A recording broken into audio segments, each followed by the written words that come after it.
Hey, everybody, and welcome to the Feminine Legacy Podcast. This is your host, Jackie Ma. And today I'm really excited to bring on a dear sister and a friend, Reverend Dhyana Kluth. And she is a medicine woman and a psychospiritual um, divine being with so much wisdom and so much grace to share. So I'm looking forward to dropping in with her and leaning into her wisdom and yeah, bringing some beautiful, beautiful medicine forward. Welcome, Deanna. Thank you, Jackie. Always such a pleasure. So good to be with you. There's so many things I want to talk about today. And when I just drop in and listen to my heart and some of the things that have been so potent in my friendship with you and in our relating is really watching how legacy is a really reoccurring a theme and a stream in your life. Obviously, you have young daughters, not so young anymore, but growing. They're young, and yeah, how your life is jam packed, inclined towards leading a higher, deeper, more Mm, true expression and experience through your life and through your lineage. mm. Yeah, Thank you for seeing that you're and welcome. holding that with me. Yeah, yeah. Hmm. Yes. Thank you. Thanks for the invitation to talk about this because it is not only so important and imperative in my consciousness, in my life, in my walk, but I feel also imperative for the the highest benefit to life itself, all life, not just human life, Yeah. to um, remember. Oh, and I won't go into all these, platitudes, but there's so many people doing this work in different, walks of life and healing circles, homeschool circles, yeah, reclamation, so much of this. And it makes it really exciting that this is happening on a global scale. But, as we know, there's the pushback is just as intense. It makes it even more imperative to keep doing this work. And it isn't easy because of the very nature that we are going against that grain, so to speak, walking to the beat of my drum Mhm. has come naturally to me, but it has not been easy by any means because of, um, yeah, we can get into all the because of. Yeah, Um, exactly. All the because of right before I was meeting with you, I was talking to another sister and we just laughed and we were like, for people who are like brand new, coming into a bigger awakening of like some things, it's like the whole thing can be summed up as everything that you've believed about your life is a lie. And everything around about everybody, everything in our world and the constructs, it's like to do this deep work of coming home and lifting up all these belief systems and shattering everything that we believed was true from people that we loved, you know, Mhm. it's really, really, it takes a very courageous heart and a will that is like, I would say yes. We're shattering everything. What did you say? Everything that we believed is a lie, and I would say except every time you have known a truth, hmm, right? it's been, Every yeah, time you have known that truth, we know what that feels like to know a do. truth, but then we also know what it feels like to have that question taken away from us, and then we're just left with doubt and uncertainty about that. So yeah, not Yeah. everything we have believed is a lie, and that's the work, is remembering what it is to know the truth and to remember how to connect with that truth and allow that truth to guide everything in In a life new direction. Yeah, in absolutely. the right direction for whatever that means every moment. Mm, I love that. I love that. Thank you for that correction because it is true. I just mean that most people are not even aware of what that cord feels like for them because it's been so covered. Hmm. So to Yeah. identify it when it feels like, it's huge.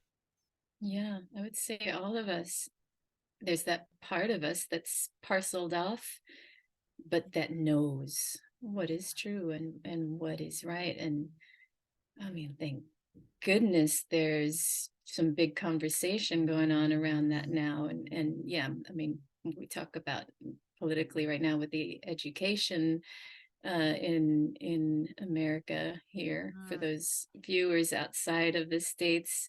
You know, a lot of people I know don't even want to deal with politics or real world material stuff, and there's a lot of work on that spiritual plane and the personal evolution and growth.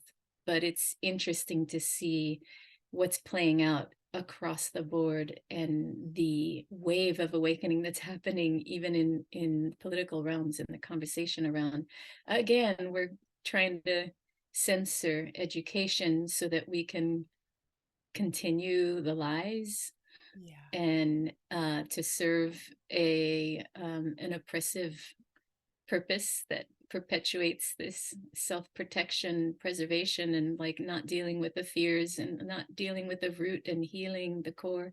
That's not going to serve life in the long term. I It's mean, not. talking on a metaphysical scale, Yeah. if I may merge politics with metaphysics. Yeah, that's perfect. It's all relevant. So for our audience, like let's lean back, let's pull back a little bit and look at like where this arose for you. Like was it something, I mean, I know it's something we all walk with, but when did when did the veil peel back for you to be able to be like, "Oh, there's something deeper here and I'm a Mhm. part of it." It's a series of things. Certainly motherhood Mm, uh, cast a new awakening of that, and the need for strong boundaries and vigilance and clarity. But it is something that was passed down in terms of legacy, passed down from my mother, these seeds that were planted of this, for example, the idea that we are um not, I don't have to subscribe to being identified with any nation, the boundaries. I am a human on earth.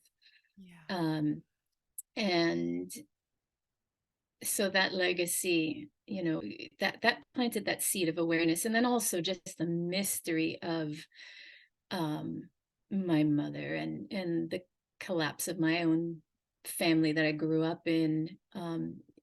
I just became someone who followed the mystery, tried to answer the questions, connect the dots. And that continued then, as I rebelled against um, the social norms all around me all my life. I remember even saying to my father as a young teenager, just because my values are different than yours, it doesn't mean they're any less moral or valuable, or Mm, just this idea that we can be different. And um yeah, what later came to me as spiritual. I mean, I grew up without religion. Father was atheist, and trauma catalyzed, again, that's another thing, trauma mm, catalyzed me to shift into deeper consciousness and ministry of, why am I here? Why did I survive? yeah. And with my kids, yeah, it's just been viscerally about um, connecting, remaining, keeping that connection open. And what can I say that is really practical? Because for me, it just permeates everything in consciousness Mhm. and is a path a way of being aware. I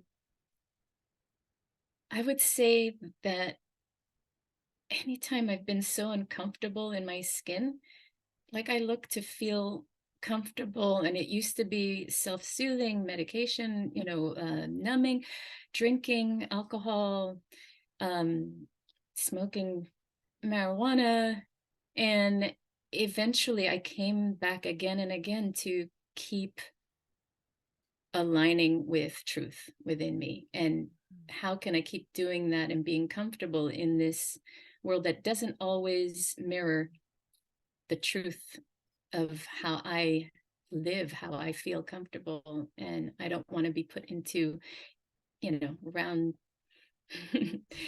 a square peg in a round, whatever Yeah, that phrase is.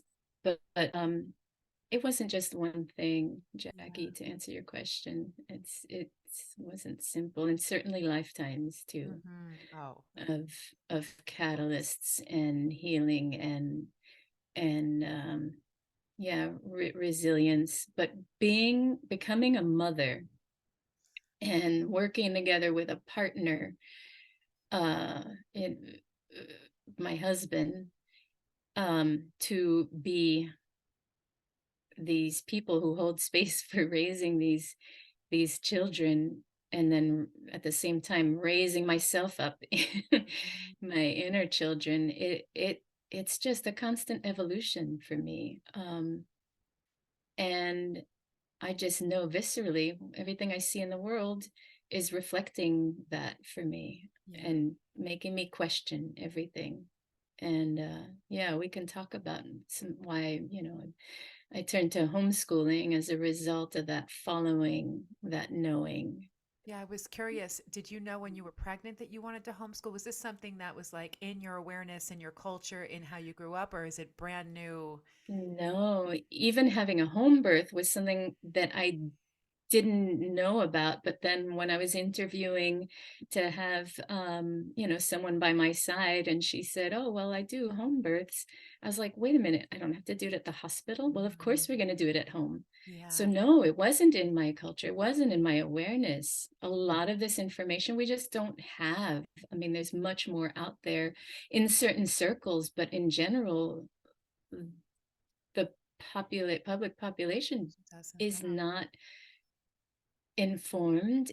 And not only not informed, but if they have that inner knowing, there's no Push it to place the to side. make that Yeah. feel safe to Yeah. be different or do something a different way. Did you um birth both of the children at home? yeah, Oh, I I actually did. don't even know your birth stories. So, that will be another episode. But Yeah, but the truth is, though, it was in your consciousness because otherwise it wouldn't have even been able to be accessible to you. to click So right it's once so, it I mean, when it your was consciousness is reflected what brought back. in the person that would say, "Hey, you could do this." And it's like, "Oh, all Hmm. right, great. I have that option then." Super beautiful. Because we've done it for just Exactly. millennia. That's Exactly. how it's done. Yeah, that This is is how only it's done. recent. I mean, same with the education system. Yeah. That's very recent. You Mhm. know, homeschooling, even in modern times, that was how it was done. Yeah. It's and I can go into all the politics of that, but just personally what drove me to feel aligned with that was, here I was with this newborn. Well, I went back to work originally, but then things just made sense for me to be home. Mhm. There's so many long stories within these stories, so I won't digress. But just I wanted to witness. I wanted to be there. I didn't want to miss anything. Yeah. And I wanted to be aware of things that I would need to speak to, Mm. that I know would help to give to name for them, for her, because it was, the first Yeah. initially, that if I wasn't there to name any confusion or what was happening or resolve a conflict in a way that, like, yeah, could avoid trauma just so easily. So many of these, traumas with a lowercase t are just not having people there to guide you through navigate, a course through, yeah, life. And if you're not there as the parent to name it, then it becomes somebody else's job to name it in your stead, which is what my son experienced, what I experienced personally in school, what Mhm. society is experiencing. So somebody else then will be the one and who discerns and brings that. and there's a benefit to that for a certain group of people, Yeah, to usher in the next people chained to a desk exactly. for the Exactly. big corporations. And I mean, that's political, we can get into all that, but that's also, I mean, it's so nuanced and so entrenched that you could talk about it, and unless you really feel it and know it and witness it, like you won't get it, you won't Yeah. understand that. So it makes it challenging to talk about the purpose. My purpose in the work I do and in raising the kids I do is so there's not anything in the way of discernment, of truth, of knowledge, Yeah. there's so many things that are clear to me that are just um very hard for people to accept Hmm. as truth. And I'm not talking about, you know conspiracy, so-called Oh, I conspiracy understand. theories, even the Yeah. simple things, right? That like, you know eat whole, healthy foods grown from the earth. The less processed, the better. The less chemicals, the less food dye. Yeah. What? No, that doesn't affect your child's behavior. Well, yes, it does, because I'm their mother and I witness it firsthand. And there are lots of study, and there are plenty of people that, Yeah. but no, there's lots of opposing marketing to make us believe otherwise, because otherwise there's a big profit to lose. Absolutely. And it's systemic. I don't know if we want to go into all of that. I would Well, like we to can, maybe stay focused, but yeah. I mean, essentially, though, it makes sense to just share as far as for our listeners that everything on the outside, so our food supply, the education system, the medical industrialized complex, I mean, all these systems that have been put in place um, are directly and purposely impacting humans. And most of it disconnects us from our soul and our health and our vitality. And how beautiful that you are aware of this so that you can create this lifeline and be part of opening up. It feels like opening up these canals, these like deeper channels within the collective, but obviously within your family unit. So these girls have a mm, real river to run through them. mm, oh, that's so beautiful an Yeah. image. Yeah. Yeah, and as you were talking, I was also seeing how that is taking place in the circles that our family moves in relation to the earth, and the people who are doing work, repopulating the native trees, species of trees here in the Northeast, and helping, tend to the earth. That awareness, that those relationships, those are also creating those rivers, Hmm. clearing those rivers. I Yeah. mean, it's like cleaning the rivers, Yeah. literally. And you name what my work is too, not just in my family, but the purpose of in my private practice, working with people, is really about making those connections yourself, not resorting to any other outside authority to tell you what is true, but to really connect to that inner stream, that inner river of consciousness, that information that speaks to us. And in that clears the way for that legacy to flow down, just the way it did from my mother to me, Yeah. and it's doing from me to my children, like in the people I work with, and then the people they touch and their children through generations. Then, if I can say what what the impact of that is for me in that small way that I can share my gift, Yeah. right? I'm not a big political person or um, making impact in on a global scale between countries, but in one person, to me, I see it as an energy signature and a vibration, an alignment of life and that flow of living light and that Christed light, really Yeah. connecting with that, learning to connect with that and shining that light on so that whatever is coming through you, I mean, if everybody can connect with that light, just think of the the medicine that can come through, the solutions to some of the major problems, right? The creativity that we have access to find solutions, to create a new economy for one. Mhm. You know, it's maybe outside the scope of my envisioning, although I'm having conversations and really practicing in small circles that the concept, but maybe, another generation that isn't so constrained by the the rigid thinking of what we think should be will have even that much more creativity to recreate the world around Absolutely. them in a way that supports life. Yeah.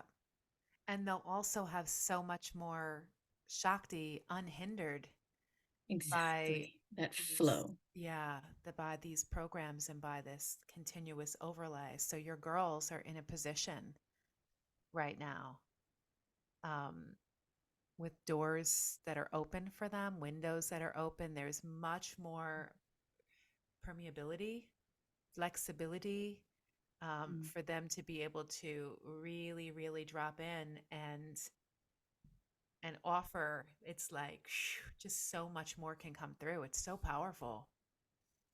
I keep thinking of that image you used, that symbol of that river. Oh, it's so It is yummy. so powerful. It is really, really Yeah. beautiful.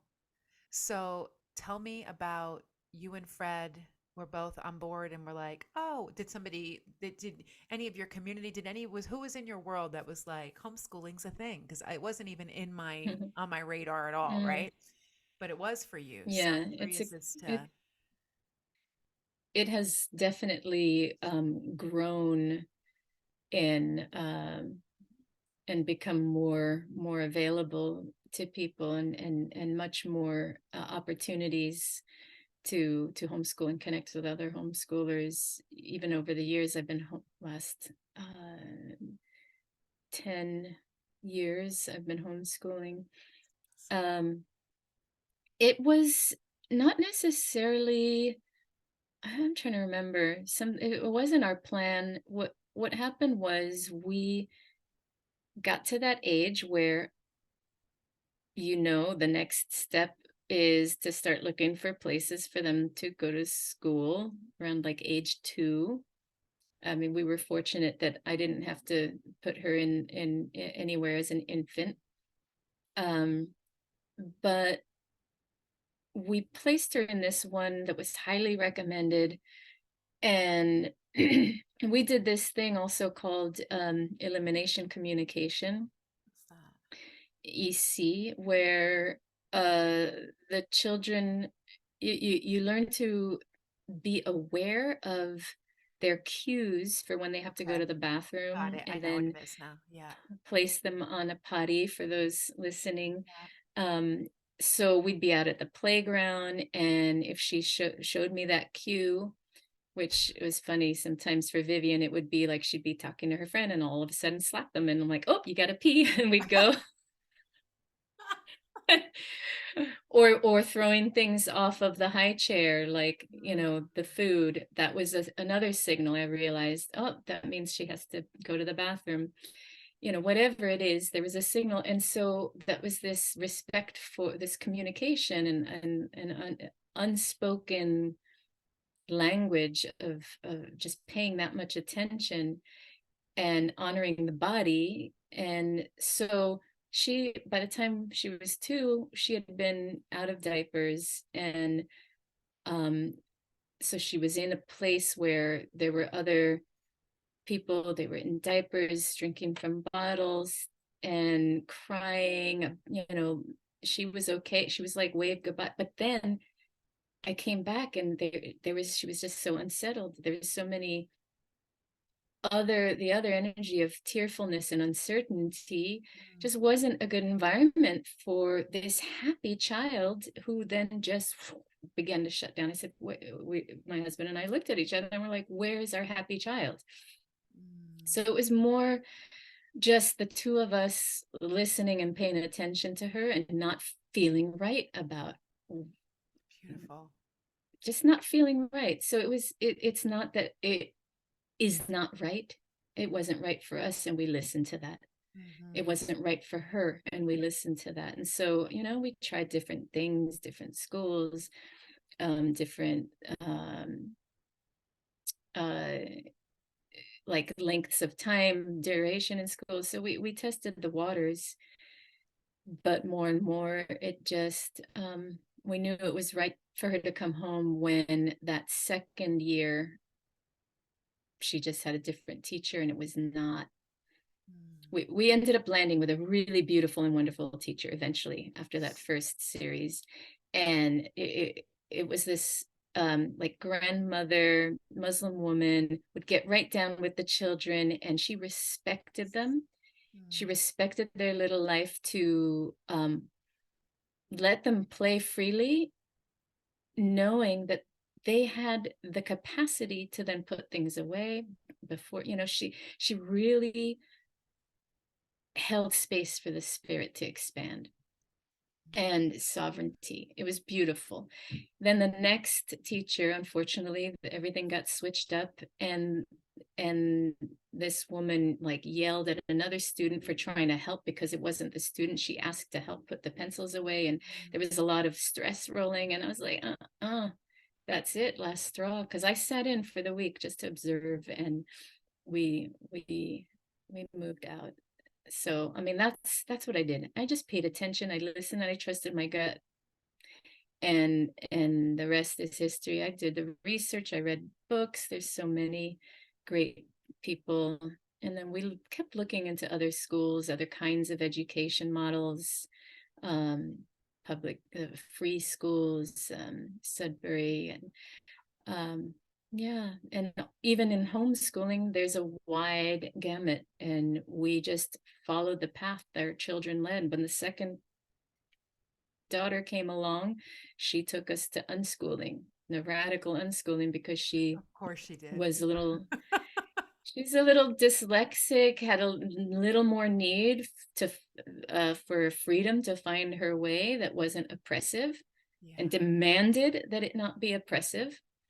And so just our parenting, she's always showing us the way to, like, not to be oppressive. And all the work I've done, personally, professionally, like training, I'm still dismantling tools of oppression and oppressive practices and responses, and out of fear, these knee-jerk reactions that really can dampen a spirit. And so it's an ongoing learning, it's an ongoing process.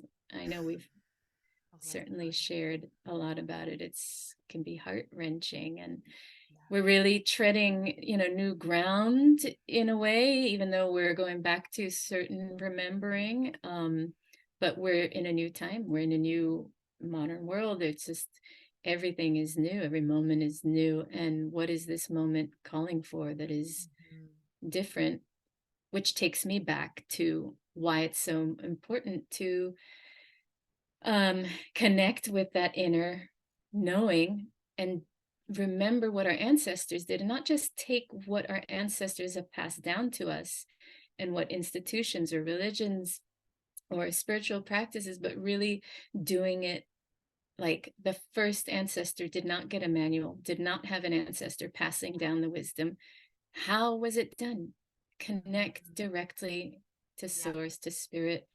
I mean, who knows? This is just the feeling and the path I'm following and what I'm listening to do. and that feels right for me, Yeah.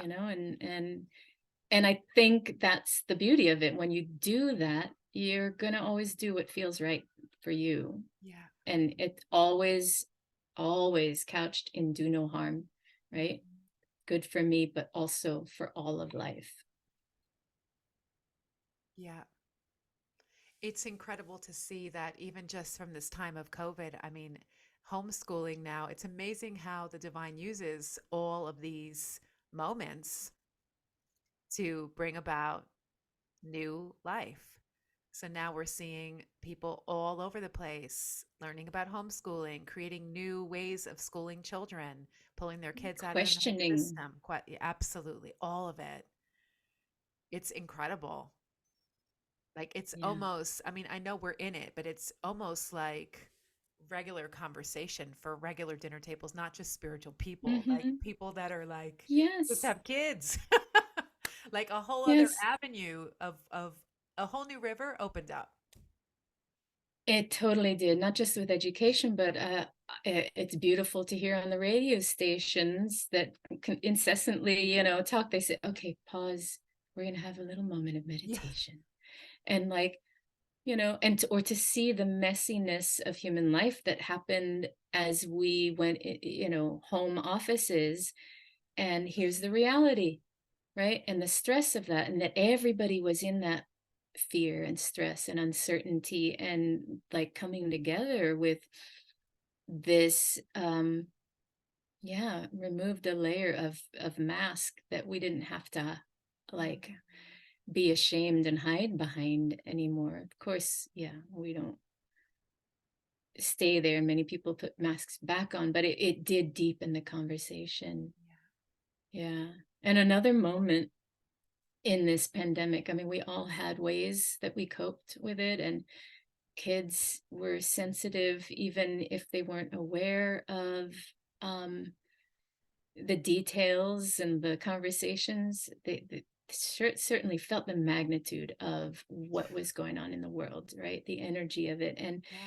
And my eldest, Vivian's coping was to read, and she, all our activities were put into question. Like, is it safe to go hike together with our community? Like, really put a stop to all of the things that we were doing for a while. And she was wasting away in bed reading. Now you'd think reading this good thing, but I mean, to excess, Yeah. to the removal of spirit from body. And so that catalyzed also another healing and a deepening. And when I saw the opportunity to return her to connect to the earth with a camp program my friends at Antinanco run, um, roots, plants, and arts. I forget how the title. Um, there, she reconnected to her fire, reconnected to the earth, rekindled that, and just came back. It was like CPR for the soul, Awesome. really, and gave her voice back, her song back. And so these are the kinds of connections, coming back to nature, connecting to the earth, connecting in community, and all of that I brings, I want really to point awakens. out something that feels really beautiful, and I also need to quickly check on my peppers. One moment. Go peer into those peppers. Ah,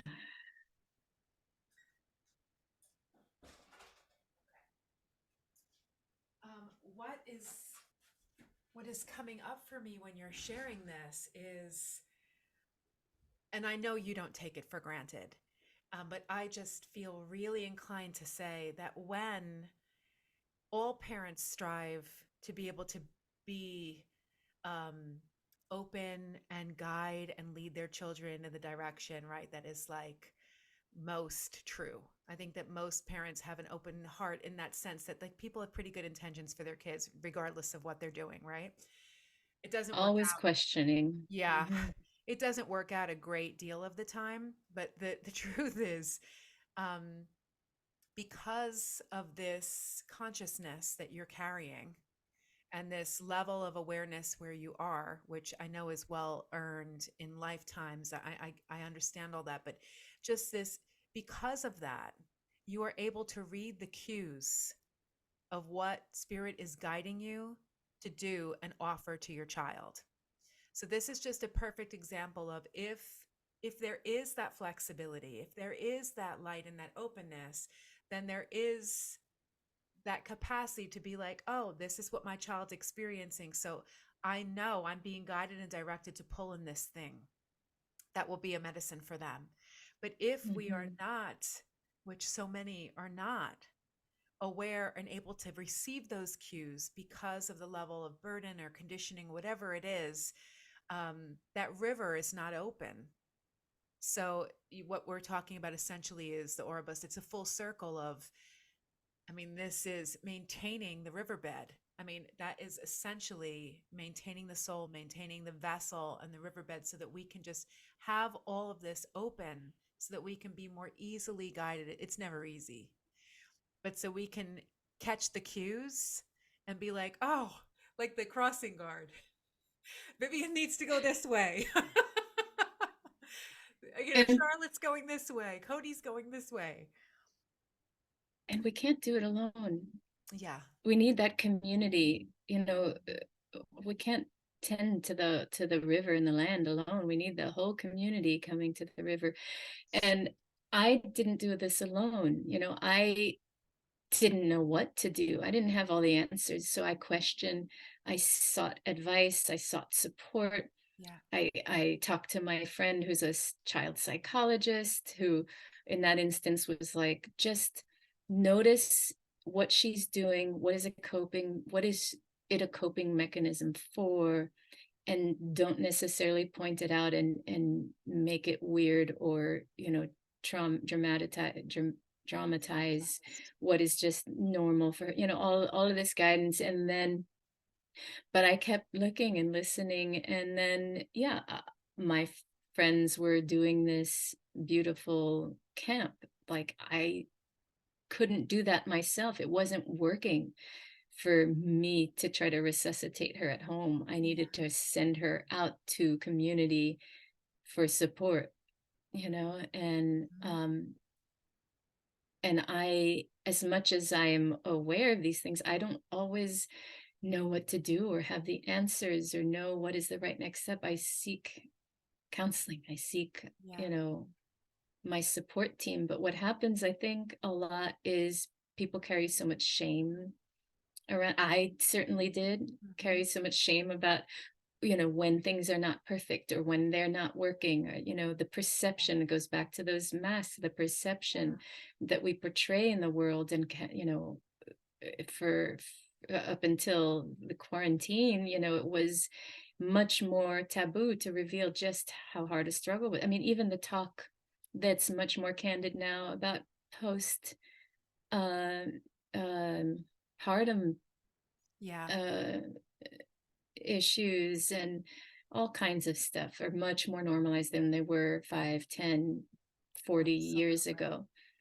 And yeah, just all this to say, I don't do this alone. I don't think anybody, um, yeah, Yeah. reach out for the support, for the community, build the community, find the people that relate, be brave and dare to tell someone that you think you might be able to trust, Yeah. and you'll find, oh, wow, in the revealing, then someone is like, oh, I can reveal myself too. And then, well, here we are, we're revealing who the souls we really are, and the human struggle we really have, this person side. But then we know on the soul side, we know this, we got this. Mm. I know this, but I don't always know it as a human. Yeah. Absolutely. Hmm. So, What's coming through, community support. yeah, the community support is really beautiful. And also, the more and more you keep questioning and the more and more you keep leaning in to that sort of open door, it helps you to discern. You start to learn who to trust, which is a whole other piece, right? Of like Yeah. learning to Even in the hold your own. mistakes. Yeah, absolutely. Learning how to really use to cultivate discernment by getting it wrong sometimes and trusting that person in the community that, it's like there's so much learning that we do, obviously, with one another. You bring up something that takes us right back to Tell me. education system. We're taught to avoid failure. We're Mm, taught to that failure is something we must avoid at all costs, and that once we're labeled a failure, then that's like the worst thing in the world. But what we're not taught is that the most successful people are so good at failing. They fail yeah. again and again, and they just don't let it stop them until Yes. they find the right solutions, the right combinations, the right combination Hmm. of recipe, ingredients to make it a success, or skill, development of skill. I love that. That's Um, beautiful. the That's so grading true. system is, all these labels that box us in. It's like what we were talking, when we started this, like, what do I call myself? Yeah. Well, what do I feel I am right now as a soul? What part of my light is Yeah. shining? Um, it's so easy to get confined in our culture of Mhm. labels and classes and race categories, Oh, and when our spirit is boundless, sexless, colorless, yeah. infinitely creative, beyond infinite. Yeah. Hmm. The word So preserve, failure. Mhm, go ahead. the word preserve, I mean, around all of this feels like when I like peer in and look, I mean, I see it in many different facets, but if I'm looking at you and looking at um, what you've sort of, it's like an enclave that the girls, when you're homeschooling, you have so much permission and there's so much ability to preserve the innocence of Mm, these children. There's such a life force and a soul preservation that is, it's very, very tangible. So mm, it is a high divine protection, but it's this something that is being like it's like these girls are wrapped in these silhouettes of silk where they're able mm, to preserve their innocence, preserve the power and the integrity of the light of their soul without having to go out mm, into the world and have it become warped. So it's almost like mm, because you've experienced and known it yourself, you've been able to offer this opportunity to them. And so many people are now awakening to this opportunity of like, wow, when we hold them closer, when we are the ones that are not controlling, but we are stewards of the earth that comes through mhm, us. Um, mhm. just honoring what has been entrusted to you at like the super next level. Super Yeah. beautiful, Mama, when you Mm, think about thank that. you. It's Yeah. so uh important, because it's so easy to become affected and you know disrupted by distortions, um whether it's stumbling on pornography, or whatever, just that that become confusions and trauma. But there's also a discernment of making sure not to enclose and control, Yeah. and um, exert an oppressive will Hmm. on top of their own soul's guidance system. Yeah. It's big. So, yeah, so because their own soul is evolving, as he's here for its own lessons and learning, and if I just become another enclosure, Hmm. then I'm just replacing The old another system with an a oppressive different one. system with another oppressive system. So how I steward, how I hold space, that is an ongoing conversation. Like any parent, what is right? Should we do this? Oh, this is not working. Should we do this? Um, what's best for our child? And this it's an ongoing conversation. Mhm. Um, but yeah, sometimes out of fear or frustration, we just want to clamp down and say, Yeah. that's it, you're not doing this. But we know that doesn't necessarily stop children from going and doing Doing. just that. Yeah. So, how do we guide? How do we guide?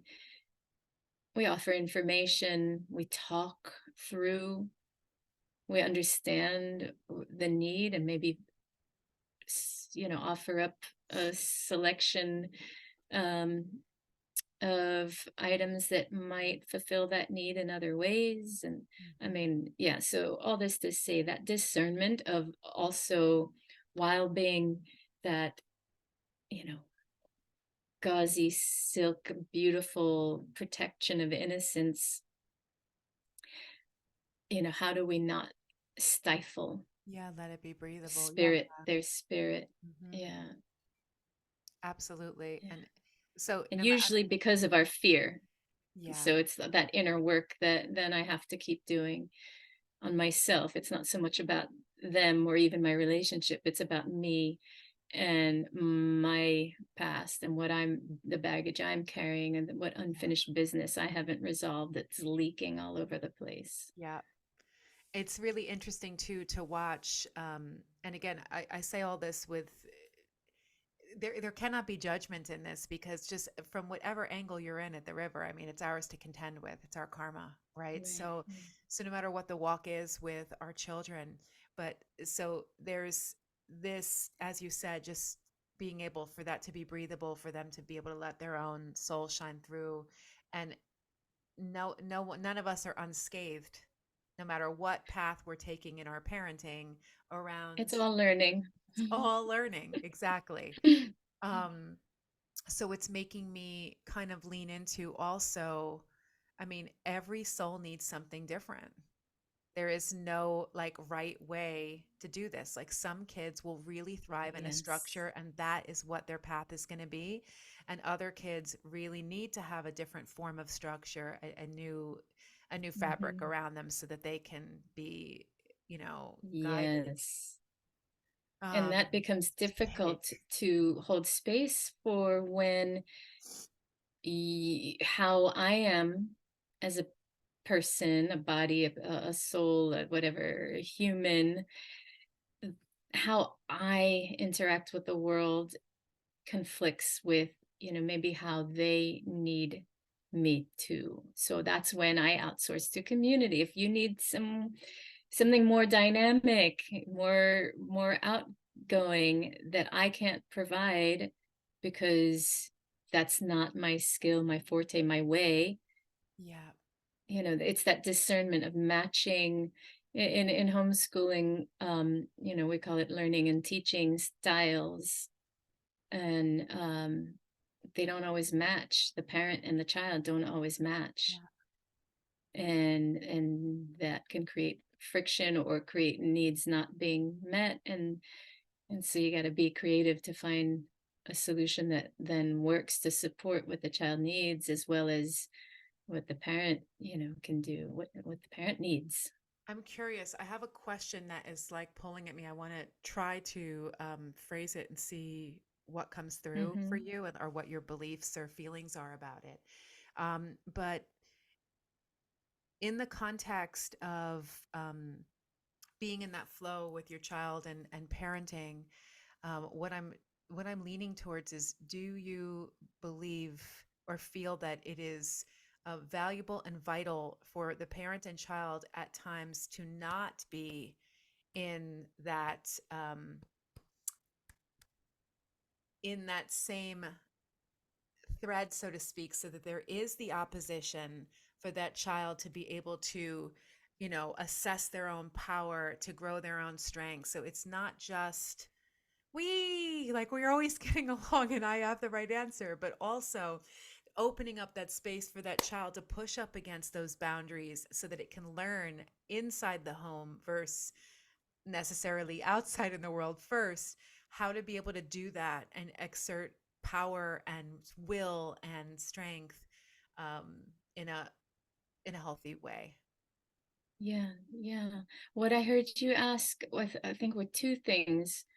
One, I heard that is it good for the child to be able to spend more time away from the parent in order to exercise this? And at times, especially, after a certain age, it's great. It's even traditional in some Hmm. cultures to send the child away to their, Yep. uncles, whatever, for even a couple of years. But I also heard you then asking about holding space for um, what has in the past been a no-no for children to have a more powerful voice and exert their no, and their sovereign truth. Yeah. And yes, absolutely. And that does rub up against, what we were talking before, those places in me where I might have not had that experience as a child and been punished for it. Yeah. In my case, spanked, right? Or the belt. Hmm. It's still acceptable in some areas here in the States. There's that saying, spare the rod, spoil the child. And some people still believe in that, although much less and less. But there is that residue of like viscerally what happens to me or what has happened as I've learned to heal this and transmute this and shift how I respond. What has happened in letting these kids have so much strength of character and will. It's not always convenient, so they don't always they don't obey. So when I'm in a rush and it requires me to slow down and communicate rather than dominate. And but if I get like feedback or maybe sass or maybe a response that doesn't feel so kind and then triggers a trauma response in me, or I get offended, or I get this rise of heat and it feels like rage and panic and like, you know, this was not okay if I had spoken to my parents like Things like this, that. or Mhm. you don't, behave, how dare you talk to me like that? This kind of rise comes up. And what I could do is I could take that hand and smack, that child as our recent ancestors have, or I could look at what is that for me, or sometimes I might just shut down and then become really cold and guarded because I've been, hurt by that. But this is a child. So what do I do with that? I just have to um show up for them by showing up for myself and doing that inner work to unravel that, have conversations with them, be candid about what I'm going through, especially now they're older, they can understand Yeah. this. And these kinds of conversations lead to healing and resolution, and in ways that didn't happen for me. If I had a gripe, that was never discussed and resolved in the way that we're doing, and it had ramifications that continued until I did a lot of work around it with a lot of support.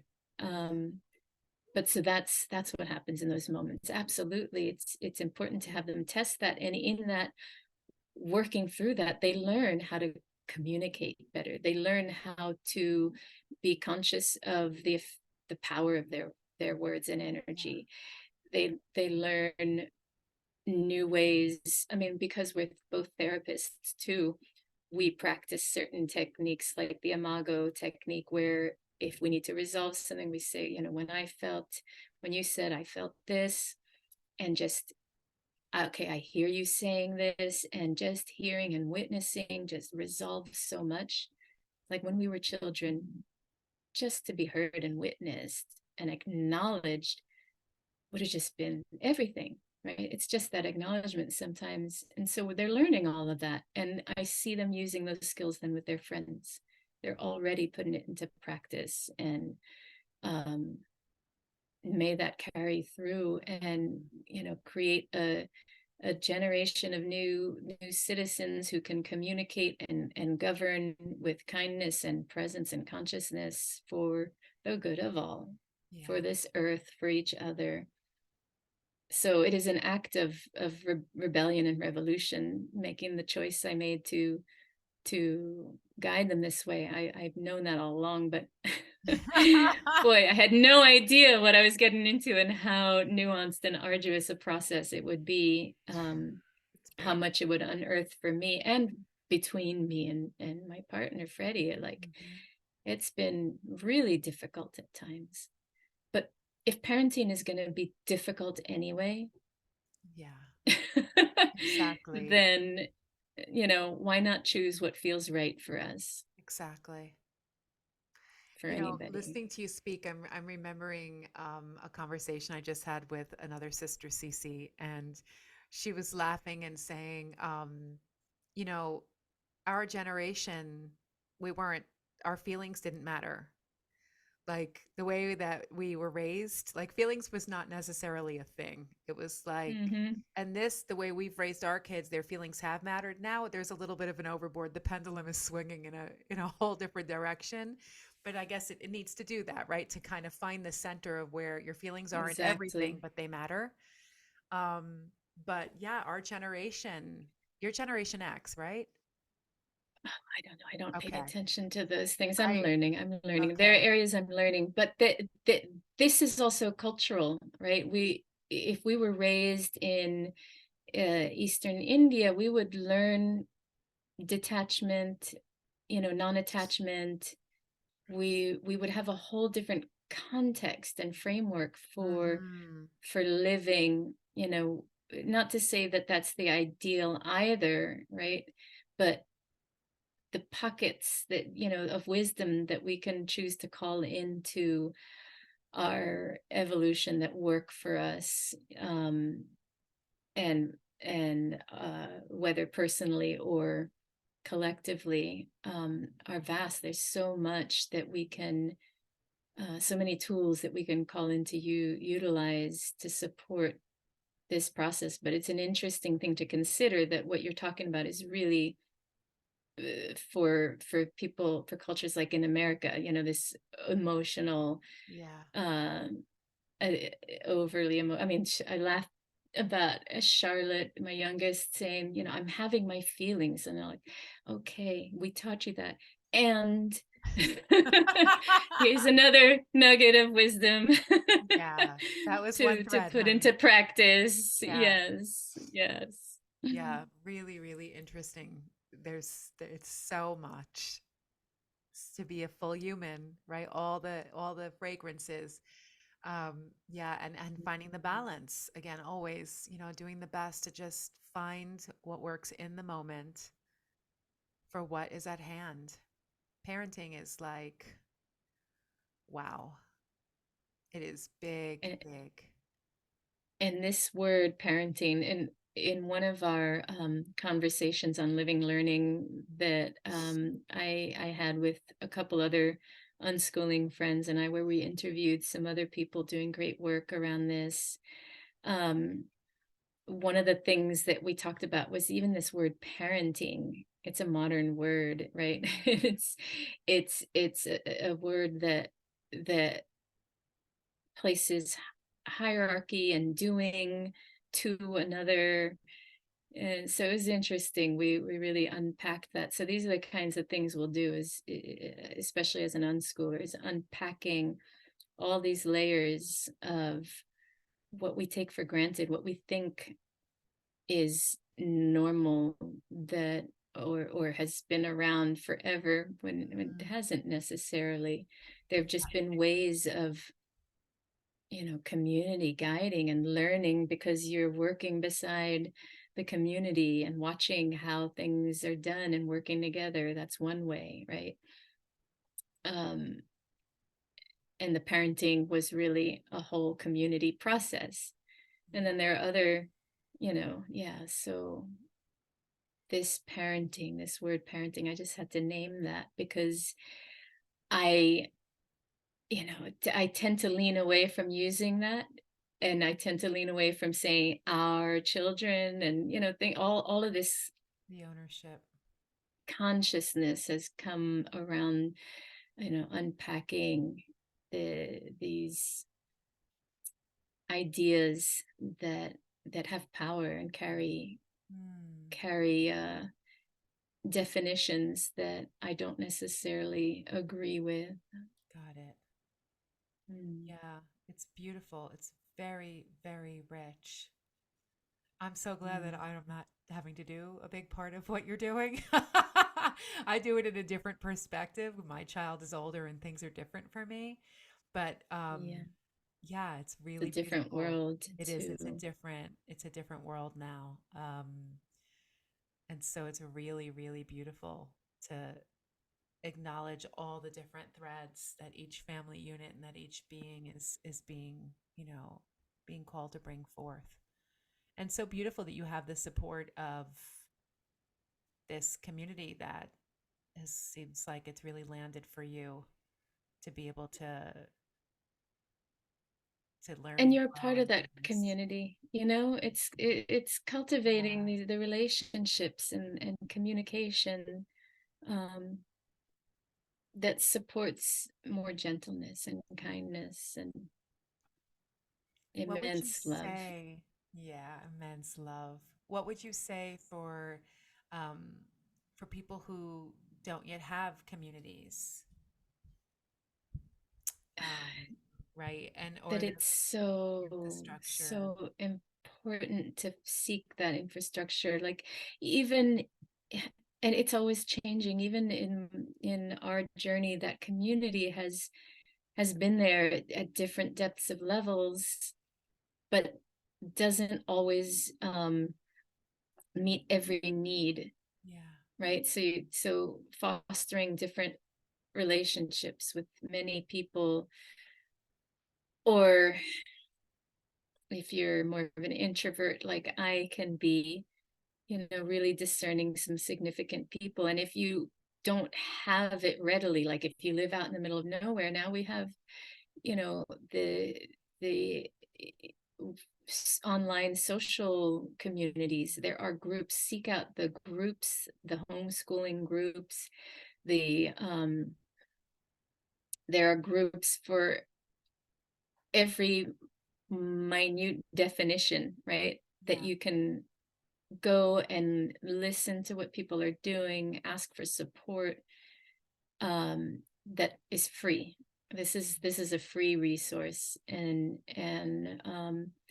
if it's hard to make friends and relationships, stretch a little bit, take a risk, be brave and open a conversation with someone. You never know where that'll go, and what that'll open up Yeah. in that person and the connection you make. And if you can and need, seek therapy, support groups. On my Linktree, I also have, for the local ones here, actually it's also national, there's a homeschool resource guide that a bunch of Great. us gathered information, especially during at the beginning of the quarantine, when a lot of people couldn't go to the schools and were needing. So it was, to serve that population of new homeschoolers, as well as, seasoned homeschoolers who were seeking information. And it has information about different kinds of homeschooling as well as unschooling. And then I also have a link there, to the Joy Spring Oh, online festival I did, that offered playful resources for families to do together, entertain children, activities, as well as instruction for the parents and conflict peaceful conflict resolution and all kinds of stuff, like a free resource that it'll perpetually be there available. Yeah. And then there's another one there with which I mentioned, the conversations on living learning. I think we did in total 5 conversations with different people who were really insightful, and we talk more about a lot of specific challenges and how they share their personal journey with overcoming a specific challenge with their child, or how they lead with without oppression and or unschooling. So all these kinds of resources are out there. And if you need to get some therapy, also a counsel, a coach, get people in your corner. It's important to develop the community, because the isolation, it's too much of a burden on especially single mothers. I have a conversation in that Conversations on Living Learning with someone who's a single mom, and talks about her journey, and lots of inspiration, really Beautiful. inspiration to keep you going, Yeah. Perfect. following your truth, following, to buttress that truth and that knowing, and every step, so that you don't give up following the path that is right for you. I love that. I also feel like adding, because this is so like me to add this, you'll laugh probably when I say it, is I err on the side of caution with all community and all professionals, with everyone, because I understand the wild terrain that we are operating in as souls. And so I would also add, in the Mm, context of honoring and preserving your own innocence while you're in the search of gravitating towards community, that feels like it can be really nourishing when we are in a state where we might be vulnerable and looking for help or reaching out. That is a really, really precious point of care, where one would yes. do well to really call in and assert divine will and ask to be guided in all of the ways that are most honoring for you and for your family, so that Yes. as you go out into that terrain, you then feel like you are more fortified in, and more like um, self sovereign, like that your house is sort of like, okay, I need some support, and please show me and guide me all of the most divine and hopefully graceful honoring ways for me and for my family, so as to not have to go through a terrain of learning that might not be good for my soul, right? Beautiful. Yeah, Hmm. just really honoring that, Absolutely. because there's so many resources and so much available. And I err on caution, obviously, because of my own experiences. And You name something really important. Well, not only the calling in of all the support, you're never alone, and you're not a victim, and you have the sovereign authority to decide. But you also bring up a really key thing that just it's so apparent again to me, like all these books of like, this is the right way, do it this way, yeah, and people teaching, and preaching these methods. Beautiful. You found the right way for for you. you. And if any part or in whole of these teachings work for you, great. But just be like a sponge. And you also, in your learning, you're going to find the way that works For you. uniquely for you and your family, and to trust that. Right. So you go to these resources and talk to people, not to do exactly what they say, but to then feel, again, coming back to that inner knowing, feel that resonance. Is it opening, unlocking the door? Is it vibrating in alignment with some truth that Is it reaffirming? Is it like, oh, okay, no, that's definitely not for me? Just keep coming back to that inner knowing, Mm-hmm. connecting with that womb wisdom, or hara, that creative seat of your man, and that gut that gut, trust it, right? That's the practice of continually That is what shedding it the is. layers of knowing that have of programming that thwart that knowing, right? We come from that era of you're okay, you're fine. Yeah, get up, you got it. No, that okay, I'm gonna continue walking. I'm not a victim, but that wasn't fine. That hurt, Yeah. you know. Exactly, exactly. Owie. Yeah. Super cute. So Oh, thank you for bringing absolutely. that in. It's so important um, Yeah. It's to the be Wild guided by your West out own here. truth. It's really, yeah. And we also know that as we're healing and learning and growing, whatever is unhealable just translate into the next community or the next ideology until it's just the right Hmm. seasoning, the right time when all those Hmm. ingredients, as you said before, where everything just is like "Oh, oh, oh, oh," and it just drops in Hmm. and it's okay, we're here we Yeah. go. Such a complex web we've been talking about today. Yeah, it is. Tell Yeah. the audience this. Oh, let's just touch in um, real quick and lean in about. I know that you've recently published a couple of books. You Mm. were co-authored in. Is there? Yeah, do you want to Hmm. speak into that? I'm a channel, and I was invited to co-author these books on different themes, and it was the first time that I've been published, and it really opened this door wide open for this potential to come to fruition. I mean, I have been writing my entire life, and it wasn't even on my map or radar. It's one of those things Spirit was like, okay, now. Yeah. Next. And I was approached, and I said no at first, and then I said yes. And so those three books can be found on my website Okay. at dhyanakluth.com. And it also opened the door then to become a staff writer at the beautiful nonprofit organization Antinanko Earth Arts School, Mm, and for which I've written some blog articles and some press releases for, and now the uh, quarterly publications.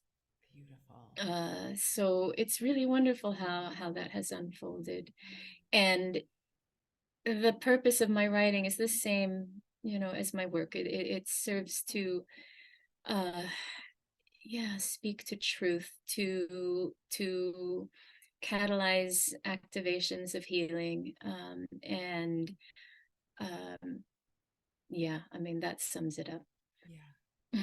Yeah. And what else can I say? I have a couple other books on the back burner, but I'm, full-time mom, expanding my private practice, taking on some new one-on-one clients, and have in the past and will continue to also do group work, teaching people how to come into their own power to be able to bring their gifts forward and help other people.